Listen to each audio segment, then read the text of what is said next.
Michelle Mira. I'm Kyle Trueblood. Good to see you. And the studio just got bigger. We got Eric Bigger in the building. Yes. Welcome, Eric. Yes. Thank you. It's miracle season. It is miracle season. Bigger vision, bigger thoughts, Yes. a bigger lifestyle. Yes. A good day, a great day. It is a great good day. day. Oh, a miracle Great day. It's a miracle day. A miracle day, yes. What inspired you with that miracle and good day and that whole thing? Well, it was channeled, right? I believe right before I went on The Bachelorette, after the final rose, I was in my studio in Burbank, CBS Studios, and I was waiting for a producer, and I was like, it's miracle season. But it was coming to me. It wasn't like I thought about it. And my producer was like, I think you should say that when you get on stage. I'm like, really? He's like, yes. Yeah. So I was like, okay. I prayed about it. And honestly, when I went on stage and I remembered to say everything I wanted to say, Nice. it was a miracle. That's a It's miracle. like I hit a game-winning shot. The crowd went crazy, and I was like, yes, it's miracle season. And then I realized, like, wow, this was before the show. This was pre-show. So it's miracle season was a metamorphosis, but more so a foreshadow of me falling in love.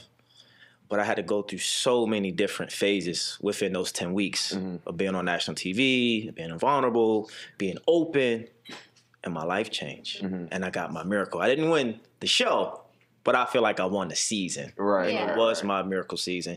And I transformed. I was a boy and became a man. You became a man. You Because won it was bar a- mitzvah yeah, on national television. For sure. And so Yeah. it's took a life of its own, and now it's in the stratosphere, it's in the universe. And We're moving so fast. Yes. We just rushed right by the Bachelorette. Yes. We rushed right through Yeah. the process during the Bachelorette Yeah. and pre-Bachelorette. So the process pre-Bachelorette. Let's start with that.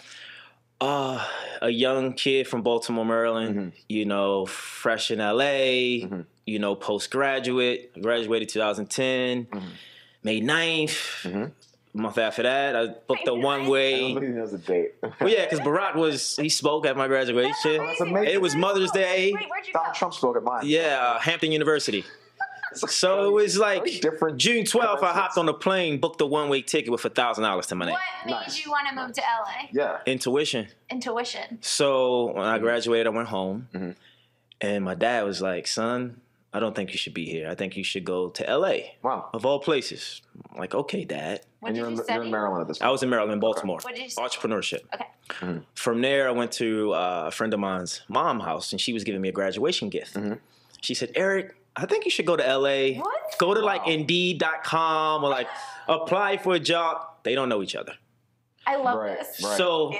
I go back to Hampton Okay. to clean up my apartment, and I applied for a job. I wanted to do something in sports.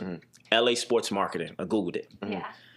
There was an application. I filled it out, and I submitted it. 2 hours after my submission, I get an email. We want to interview you. That's amazing. Interesting. So was this miracle season? I believe it was before the miracle. Yeah, it was before.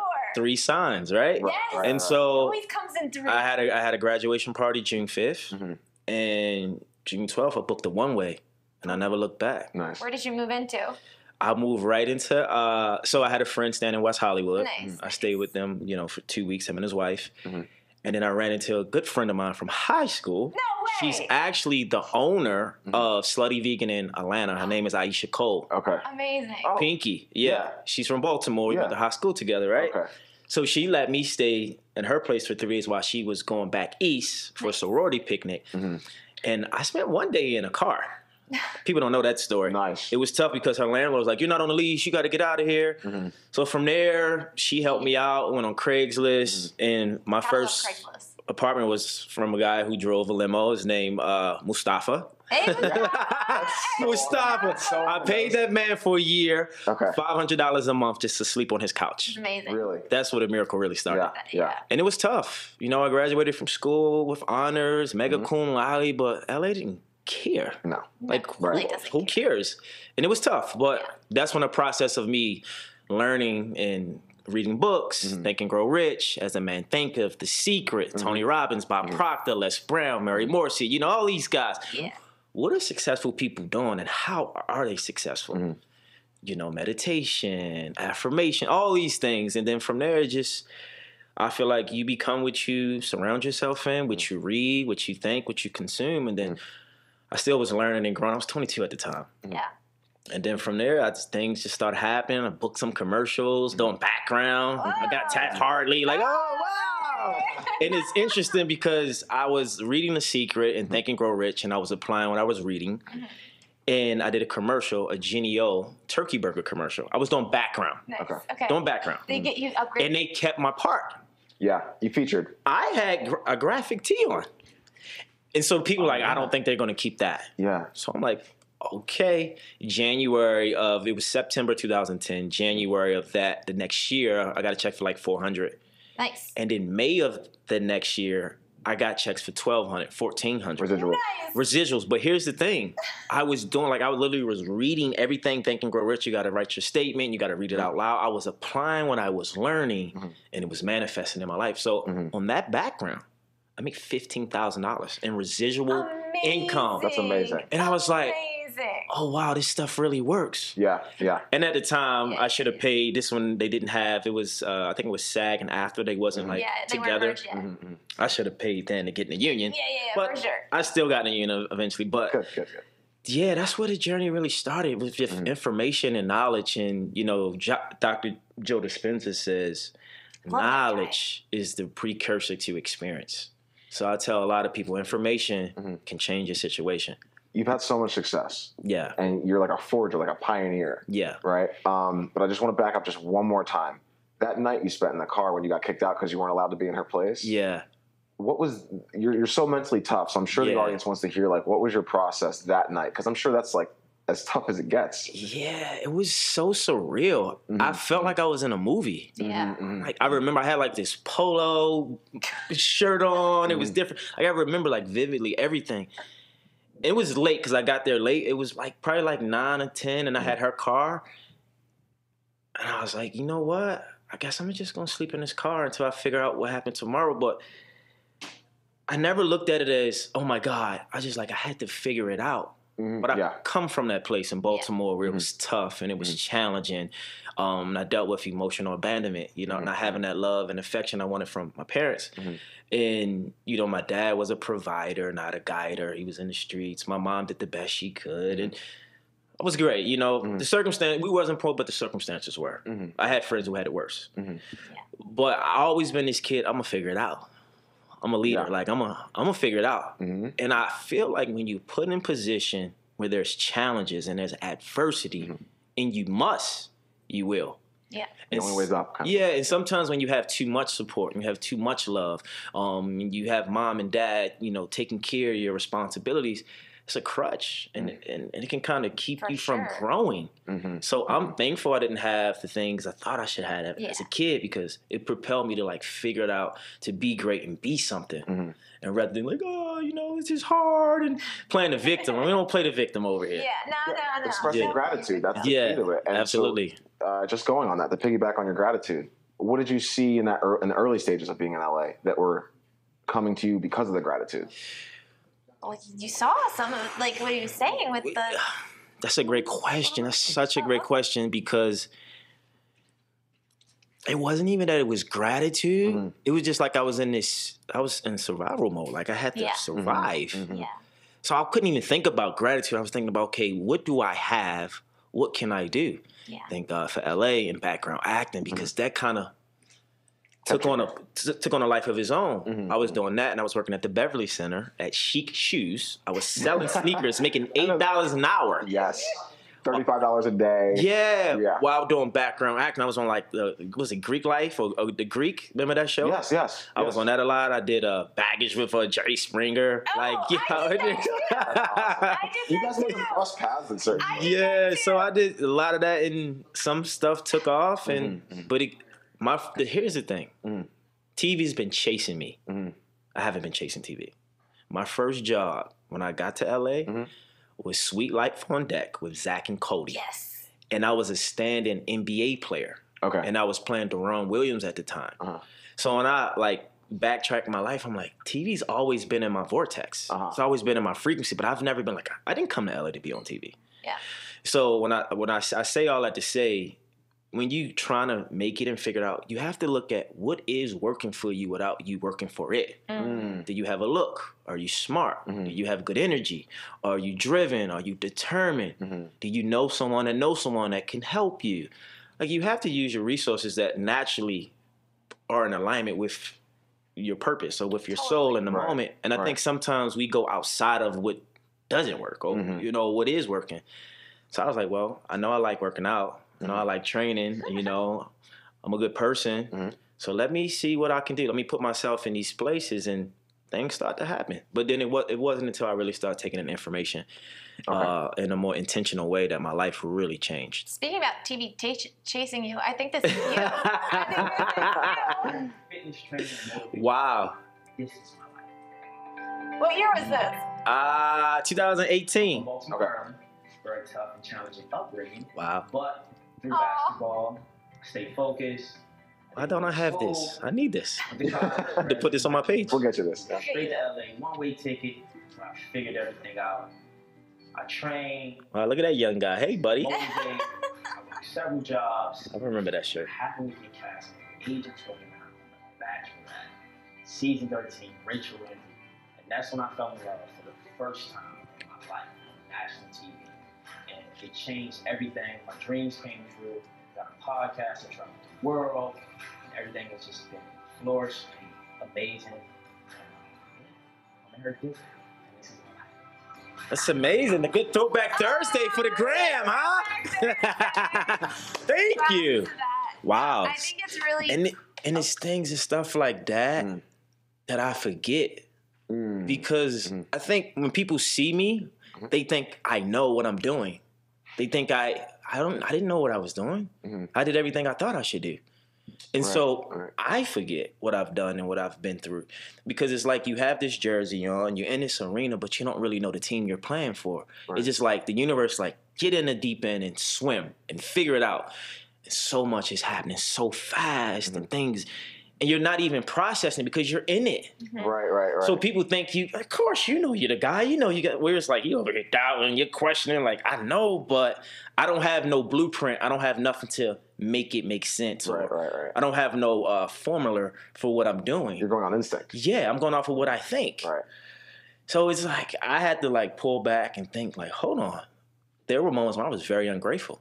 Because the thing about this industry or being on TV or being in entertainment is always what's next. Right? Right. I've been on TV and I've done commercials. I've done Dancing with the Stars, Family Feud. I've done so many. With the Stars? Yes. What season were you on Dancing Well, with the I Stars? wasn't the actual guy, but so Joe, grocery store Joe, he had an encore episode where you get to pick some people. So it was like 8 of us or 7 of us. Cool. And I got picked, but I still had that experience, and it changed my life because I'm like, wow. Yeah. And I did Family Feud with Steve Harvey. I love Steve Harvey. So much is happening, right? Yeah, I'm not processing it because I'm in it. It's like you're in a game and you're shooting a ball and you don't know the score. Yeah, you're not processing how it looked. And then you take a step back and say, hold on. What am I missing? What am I not realizing that I'm doing? I'm actually manifesting and creating my reality and living my dreams. Yeah. Where some people work so hard and they never get here. But here's the thing. I never chose LA to do TV. I came here to go to grad school. Okay. The universe had a different plan for me. So I was open. And I let things come in, and then I just took advantage of the advantages.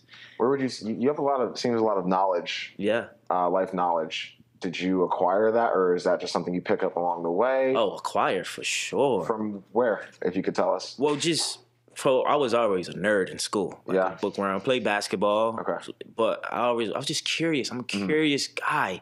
Cool. I want to know, like, okay, if Jeff Bezos, I think that's his name, if he's the richest guy in the world, how? Who are you? Right. So I got into like astrology, got into numerology, I got into human design, personality types, enneagrams. But I did all that on myself first.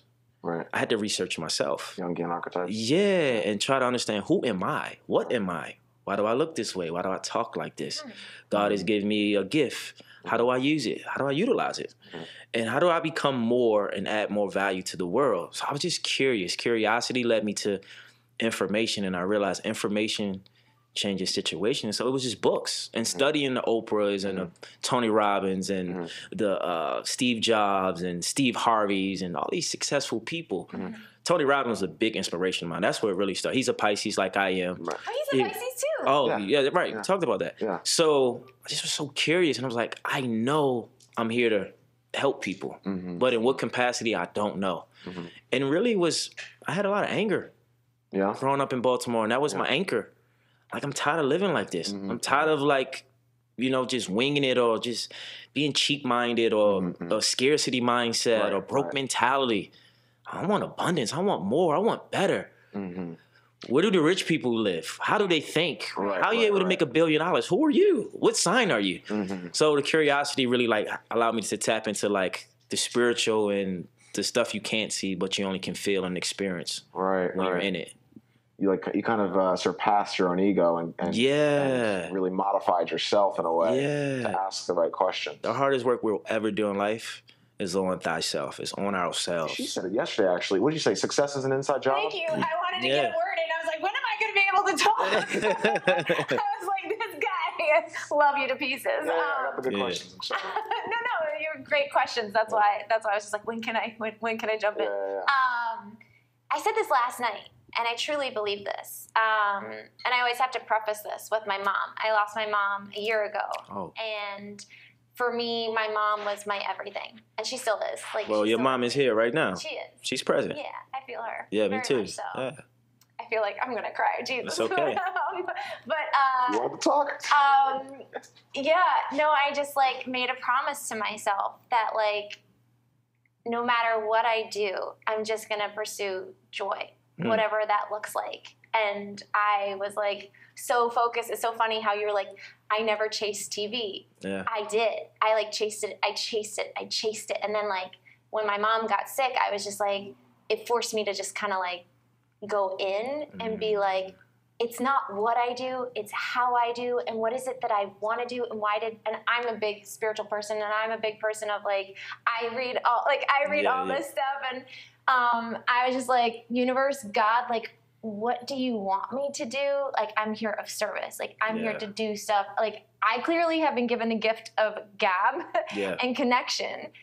Use me. Like, I'm ready to be like of service. And then all these incredible like hosting opportunities started happening. And I was just like, I'm just going to keep following that joy and not pursue things that are like not pursuing me. I stopped like running after things because I was like, I love acting, but I love giving people the opportunity to act. I love creating shows. I love creating movies. So piggyback on what you were saying. I said this last night that I believe truly now that success is an inside job.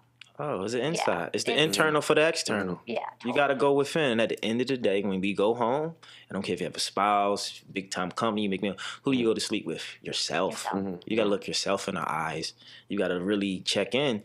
And the world has programmed and conditioned us not to know ourselves. And I have people that I'm connected to and I know, and they're very great at what they do. Very successful. But if they didn't have that success, would they feel the same? You know, there's a big question. They say, you ask a person who they are, and they'll say, I'm a trainer, I'm a TV personality, I'm a doctor, I'm a lawyer. You take that away, who are you? Let's ask the question. Yeah. Who is Eric Bigger? Great question. Yeah. A curious soul, inspiration, a guy who wants better for the world, who wants people to heal, evolve, and become their best self by me being my best self. That's awesome. Your curiosity, I think, is like one of your best superpowers. What are you most curious about? Or not most, that's a tough question. No, that's a great question. Okay.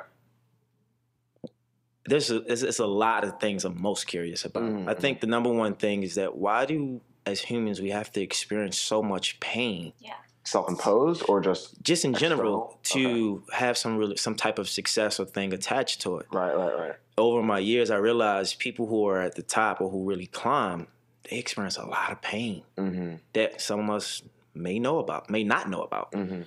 So that's one. And I think when I was young, I'm from Baltimore. I grew up in the inner city. You even sell endless drugs or you play a sport. So I was raised by men who sold endless drugs, were really good at it until they wasn't. Right. And I got an uncle serving 50 years in prison, attempt murder, and all these things. And so I always ask myself, like, why do I get to experience so many different things of life, deception, where I have very high-end clients, right? I've been on TV. I've traveled the world. I also know people who don't have as much, who's been in the mud or bad circumstances. But I get to see it and experience it. Who am I and why? From this angle. From this angle. Right. And what do I need to do? Do I need to bridge the gap? Because I got highly conservative people in my world and highly liberal people. And they all make good money. But their perspective is different. And that's what I've learned on my journey is perspective is everything. And I just want to see the world a better place. And I realize I can't expect something I'm not giving myself. I think a lot of that came from, because I did it prior, I was a people pleaser because of my abandonment issues. Right. And I would just overgive and overlove, but I didn't know how to receive. Now I'm like, universe, what you have for me? Yes. God, what you have for me? Like, right. I saw you guys last night. Yes. It's the universe. Right. Let go, let God, right? Yes, So let our audience know like what that process is For of letting go. Like how do I let's say I'm in my head, in my ego. How do I, listening to Eric, blueprint, how do I get to that curious stage for the audience listening? Well, I think the first thing is awareness. Yeah. Why are you not letting go? And the number one reason is control. I was in so much control of myself because I was surrounded by people out of control. In a very uncomfortable environment, dangerous environment, violent environment. So I became this guy who's super disciplined, super tamed, right? But that also and super responsible can also be very bad, and very dangerous because then you don't know how to let go and let things in. And I learned this. I've been in spurts where I know how to work hard on myself and let go, and the universe will provide, right? But then you get in this space where work. Okay, brother, you gotta let go. And I'm not letting the work for me. It's like if I'm a trainer, if I'm a fitness guy, I work out every day. Okay, when do you let some days go by so your body can develop and let the universe and what's for you catch up? It's a brilliant analogy, yeah. And so I think most people get in our head because we want to control. You have more control when you don't have control. People give you more of it. But when you want to be in control, it's controlling you. Control is controlling you. So I realized letting go is the real secret sauce to power, to manifestation. If you're doing the work, we got to do the work now. You got to do the work. You got to go to the gym. You got to be consistent. You have to be disciplined. You got to do the work, but then let the work for you and trust. I think you got to have faith. There it is, right? And my faith was lacking in not trusting people. I trusted myself and higher power when it came to me. But when it came to other people, I'm like, no, because in the past they failed me. Someone would tell me they would do something and wouldn't do it, and so it hurt me. That's the worst for me. Yeah. Yeah. And I'm sure it happened to you at some point where you trusted when I was a kid, it was my mom. Like, Mom. And she told me she would do something, she didn't do it, and just like. So then it came to women, it came to anybody. I'm not asking for help. I'm the help. I'm going to go help everybody. Yeah. And nobody could help me. I had this know-it-all energy. And then I realized you're failing yourself and you're failing people because people are here to give just as much as you. In order to receive, they must give. So you're being selfish. People please, you're manipulating people, really. Right. Because you want them to like you. You don't want them to dislike you. You don't want them to leave you or abandon you. And I'm like, when you just really let go of control and really trust, I think trust and having that faith, there's something greater is at work. He's like a layup. It's like a good, easy finger roll. But we get in the way because we think we have more power than things that are more powerful than us. Like, I came in here, I didn't know what to anticipate, but this is powerful. Good day. Good day live. I feel like something is like speaking through you. And like I'm just like, I feel like I've just been like taken to church. Just know this was very intentional. When I do things, it's very intentional. So I put, fillers out in the universe and things come through. That's good. So I understand what's at work when I'm not really working, just letting go, right? Just showing I'm not up. trying to control what I'm saying. I'm just letting what's come out. Right.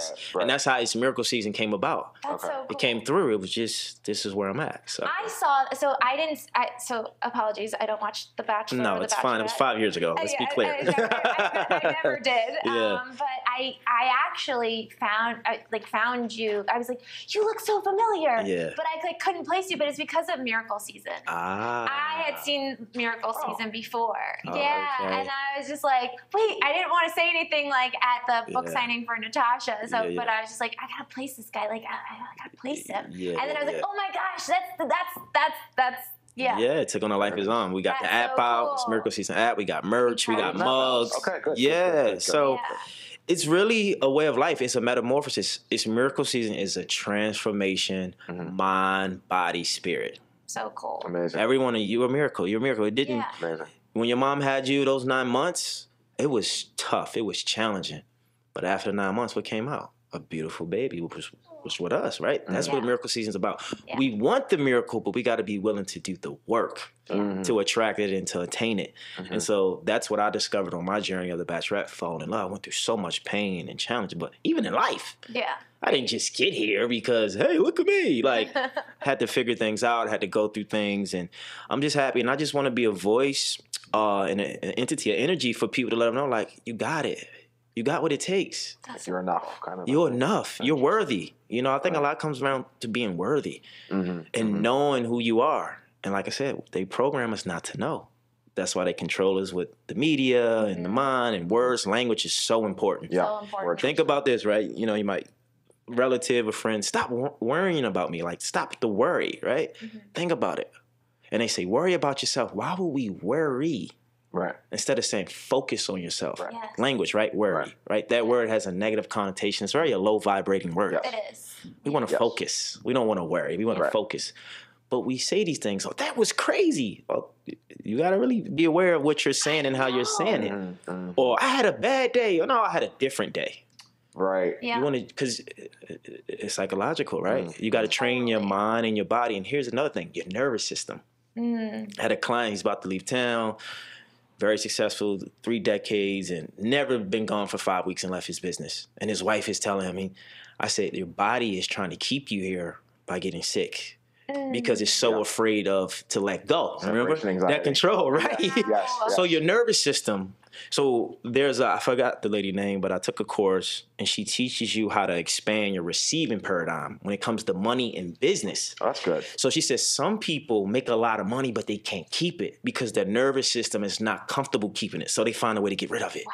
So I'm like, oh, so think about it. Anytime, like, even like with me in love, or like if a girl's getting close, she's getting, I'm like, my body's like, oh yeah, I'm finding a way to kind of get out, right?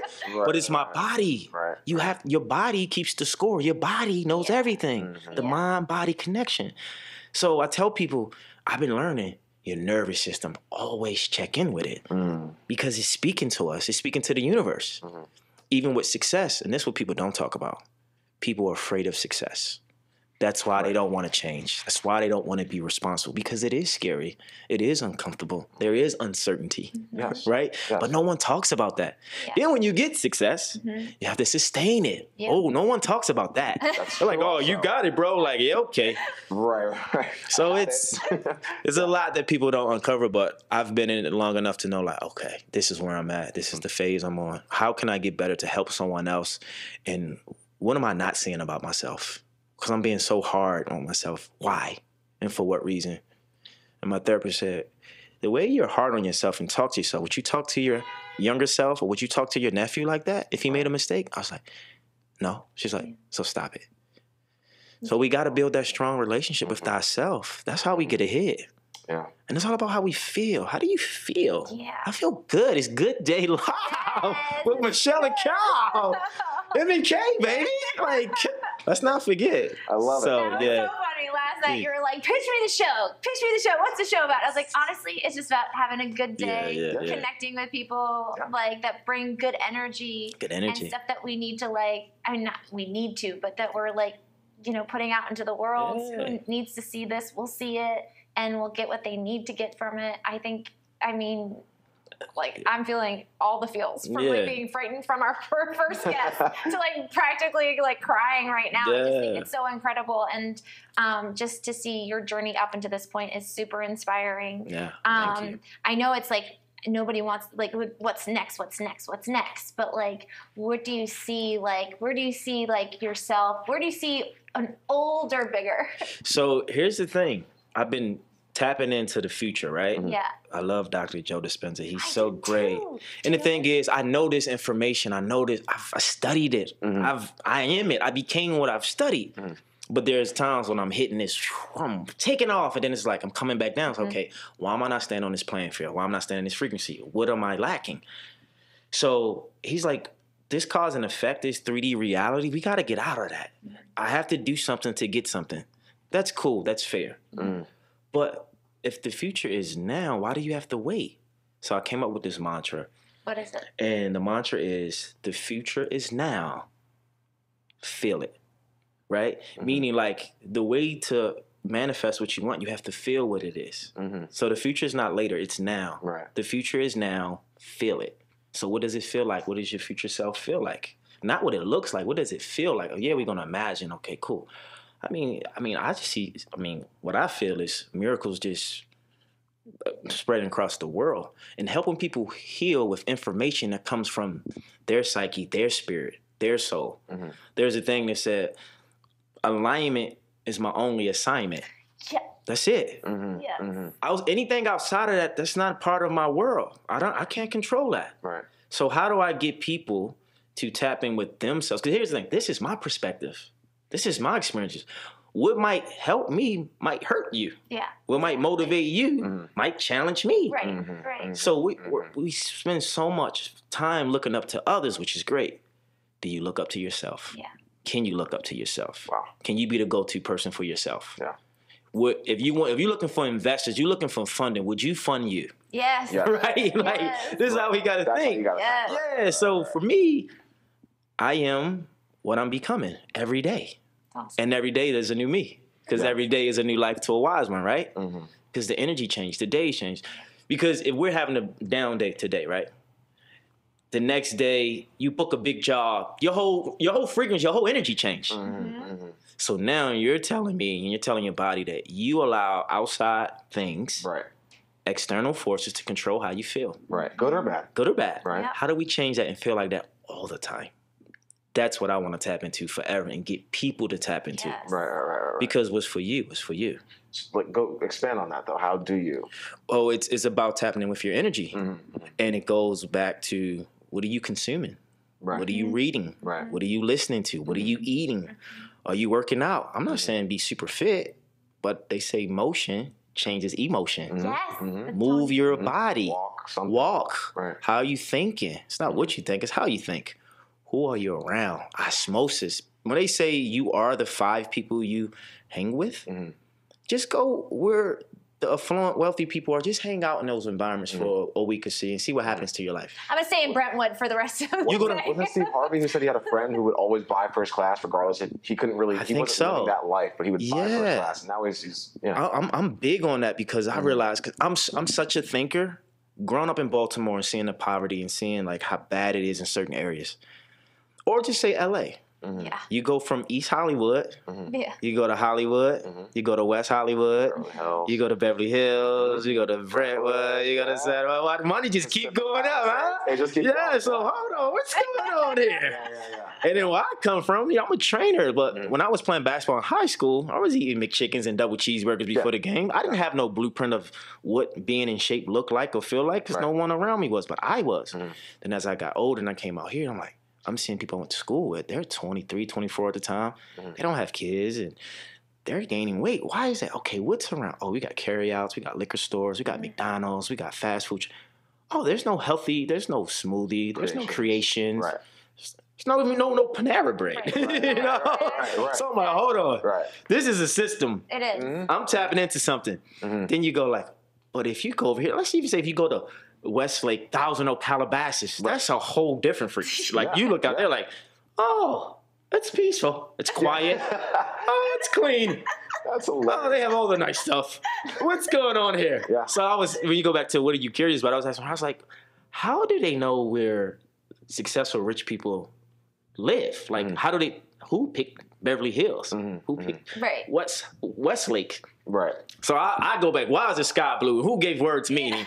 Who came up with the word dictionary? Right? Like I'm so they're like, bro, you're weird. I'm like, nah, I'm just curious. Answer the question. So Yeah, like so good. I love it. Honestly, I feel like we could sit here and talk to you like for the rest of the day. You're we just out of like time? an amazing person to just connect with, and I just want to, for all of those people that are curious, this is your camera over here. Boom.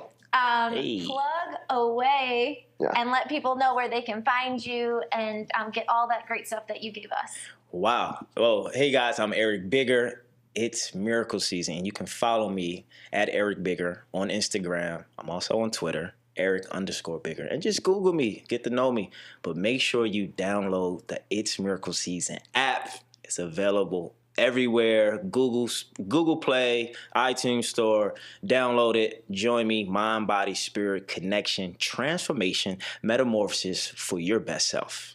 All right? You guys be great. Love yourself. Be kind to yourself. And always support yourself unconditionally. Because no one can be you more than you. Oh. Be great. Peace and love. I love it. Eric, honestly, the studio did get bigger with so much love and great energy. Thank you for being here. Yes. And thank you for all our guests today. Have a great day wherever you are. And let's sway. Let's sway. Let's sway.